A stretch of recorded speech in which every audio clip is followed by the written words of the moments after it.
Good morning, everybody. So I just wanted to come share something with you guys.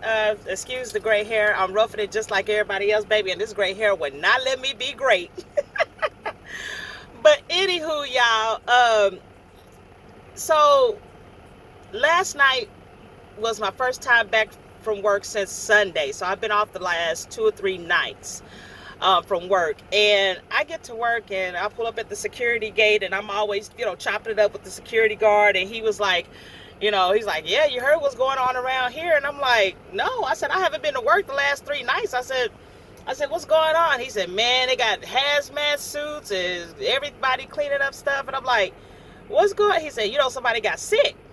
I said, what? Who? The person I thought of, I was thinking, okay, well, I knew he was sick, but I'm just thinking, sick and he'll be back, right? So he's like, no, somebody got sick and da-da-da-da-da. That's where he stopped it at first.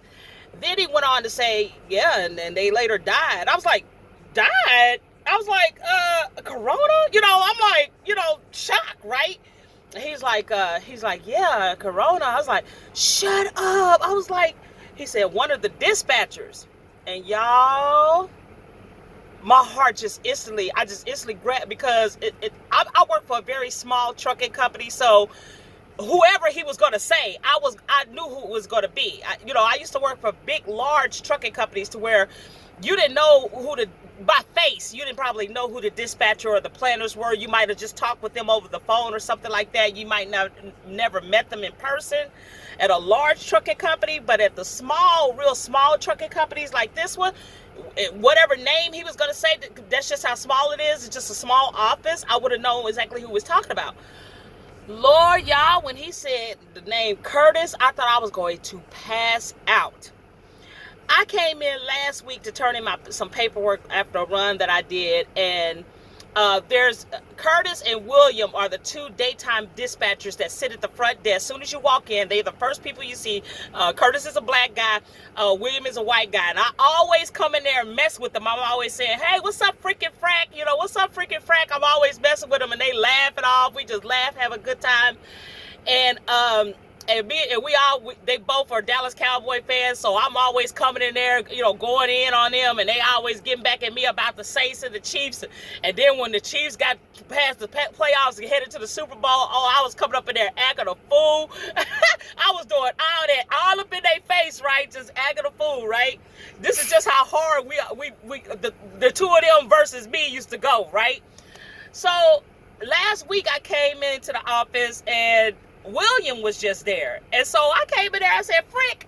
I said, where's Frack? And he said, I don't know. He said he's sick. Like that. He's out sick. I said, and just playing, I was like, Rona, like that. And he said, I don't know. He's like, I don't know, like that. He's out sick. I said, oh, okay. And so I was just like, okay, I just kind of, brushed it off. I'm like, he just sick. That's all it got to be. So, of course, days go by and everything, whatever. And I get back last night, y'all, and the man passed away on Sunday. On Sunday, y'all.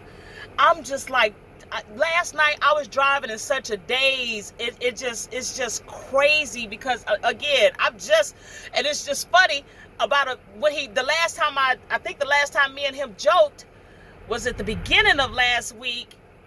At the beginning of last week, I was telling him, I said, come out to my car so you can meet my dog, so you can meet Pickles. And he was like, he looked out the window, he said, he said, corona out there. And we just bust out laughing, this, that, and the other, blah, blah, blah, And I said, the way he looked outside, like, I ain't going out there because corona out there. We just laugh and everything, y'all. And to think that I'm sitting there laughing with this man and, football season, going ham with him, and all this to, coming to work last night only to find out that I'm just astonished. And so I get to the office. They won't even let us, nobody in the office, even the office people, the people that pass out our paperwork, they were sitting outside in the car. So when you drove up, they came out to your car and handed you your paperwork out of their car, because the hazmat people and the cleanup people, whoever this crew they got, it was inside the building cleaning it up. They said they've been doing it for the last few nights, right? So I'm standing there talking to the night dispatch, which is Tiffany, handing me the paperwork, and I'm like, man, I just heard about Curtis, and she's like, yes, Cheryl, and we just standing there talking, and I'm having this conversation with her, and I'm still thinking to myself, I'm just thinking, not Curtis, not Curtis, man, and I'm just like, she said that he went home sick, I guess about a week and a half or so ago or whatever, and he thought it was a stomach virus. He had ate some Whataburger, so he thought he had the stomach virus, but he tested. So they are doing some sort of test in Dallas. He tested for the coronavirus, and it came back negative. So he went home, I guess, okay or whatever. But I guess he got a little fever, tried to come back to work. She said last Tuesday or Wednesday, he tried to come back to work, and they was like, nah, just go ahead and stay home till you break your fever, blah, blah, blah. Said he went to the emergency room, I think Thursday or Friday of last week, and they diagnosed him with pneumonia. And so after, I guess they gave him some medication for pneumonia or whatever, they sent him home. And Tiffany said that's probably right then and there when he shouldn't have went home. They tested him, and then his test came back positive for corona. So he got like a positive reading like Thursday, Friday of last week, and then was at home. And then on Sunday, his daughter goes in his room to, wake him up or to check on him or wake him up, and he didn't wake up, y'all. And I am just like, now this thing has hit close now at this point, because I'm like, oh my God, y'all. Football season is not going to be the same. I can't imagine William. William has been sitting there next to Curtis for umpteen years. I've only been at this company maybe a year and a half now. Yeah, about a year and a half now. And these people have been working, they've been working together for years. You know what I'm saying? So I'm used to seeing both of them in, like, when I go back to Dallas, I'm here in Little Rock right now, but when I head back to Dallas and go in and turn my paperwork in, Curtis and William are the two I'm used to seeing when I go to turn my paperwork in and say something crazy to them and chop it up with Curtis. We'll chop it up a little bit or whatever, and then I'll leave out and go ahead and go home. And y'all, this is how it's affecting me. I'm just floored. I can imagine how it's affecting William, the one that, they were two peas in a pod. That's why I call him freaking frack. So when you didn't see one, I used to always mess with the one that wasn't there, be like, where is Frick, or where is Frack, this, that, the other, y'all. And so this is just going to be crazy. I can't imagine poor William. So they're supposed to let us know. I'm assuming they're supposed to let us know when the funeral arrangements and everything. I would like to go, but I don't know if they got restrictions here. Here in Dallas, like they do in Louisiana, where you can really only have 10 to 15 people, probably his immediate family members. And so we might not be able to go or anything. But if I know anybody that go, try to get a program, I hope so. But I just had to come and share that.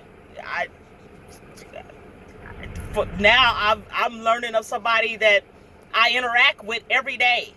Like I said, I haven't seen him all last week because he was out sick, but this is somebody who I've been interacting with for the past year and a half. And to come to work last night and to know all this was going on. And just as I was leaving out last night, I'm going out the exit gate, security gate, and I seen these two guys in these big all yellow hazmat suits with I guess the spray things that they spray around. I don't know, but they look real scary walking across that parking lot last night and all this hazmat stuff on. It just brought stuff all the way back to reality. I'm talking about it made it real at that point, y'all. So, man, everybody be safe, be careful. I don't know what can you say, man. I am just so stunned, just totally stunned. So now, you hear about it, people and this, that, and the other, blah, blah, blah. But now this is hit a little close now. So just wanted to share that with everybody. Be safe, everybody. Hug.